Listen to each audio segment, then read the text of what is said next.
Profil Ella Nandasari, selebgram tewas usai sedot lemak, tetangga tak tahu ada klinik kecantikan. Seorang selebgram asal Medan, Ella Nandasari tewas usai menjalani operasi sedot lemak. Diduga Ella Nandasari jadi korban malpraktek dan ada kecurigaan klinik kecantikan tempat Ella Nandasari menjalani operasi abal-abal. Lantas, siapa sebenarnya Ella Nandasari? Ella Nandasari diketahui adalah selebgram asal Medan, Sumatera Utara.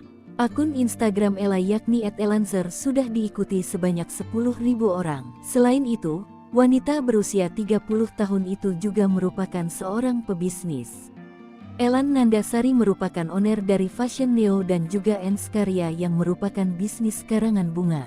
Kematian Ella Nandasari pertama diviralkan oleh akun Instagram @temanpolisi. Dikutip dari Tribun Depok, Ketua RT setempat, Imam Sutrisno mengatakan, pihaknya tidak pernah dilibatkan dalam kepengurusan perizinan pembangunan tempat usaha klinik kecantikan tersebut. Operasional sebagai sebuah usaha itu nggak pernah lewat kita karena regulasinya, kata Imam pada Sabtu tanggal 27 Juli tahun 2024. Imam mengungkapkan, izin usaha dari klinik tersebut langsung dilimpahkan ke dinas terkait tanpa adanya pemberitahuan ke pengurus RT atau RW setempat. Kini, buntut dari kasus tewasnya Ella, Imam mengatakan, warga sekitar turut terkena imbasnya lantaran dimintai keterangan.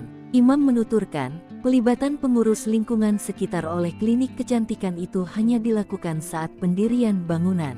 Namun, dia mengaku tidak tahu terkait fungsi dari bangunan itu, apakah akan dijadikan tempat tinggal atau lokasi usaha.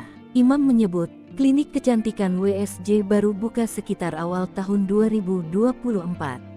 Imam menuturkan klinik kecantikan itu sudah tidak terlihat beroperasi sejak 2-3 hari yang lalu. Namun, dia mengaku tidak mengetahui terkait alasan klinik kecantikan itu tutup apakah berkaitan dengan kasus tewasnya Ella. Sementara itu dikutip dari Tribun Timur, Kapolres Metro Depok Kombes Pol Arya Perdana mengaku pihaknya telah melakukan penyelidikan. Lalu terkait apakah ada indikasi terduga pelaku yang berasal dari klinik kecantikan itu kabur, Arya juga menegaskan pihaknya masih menyelidiki.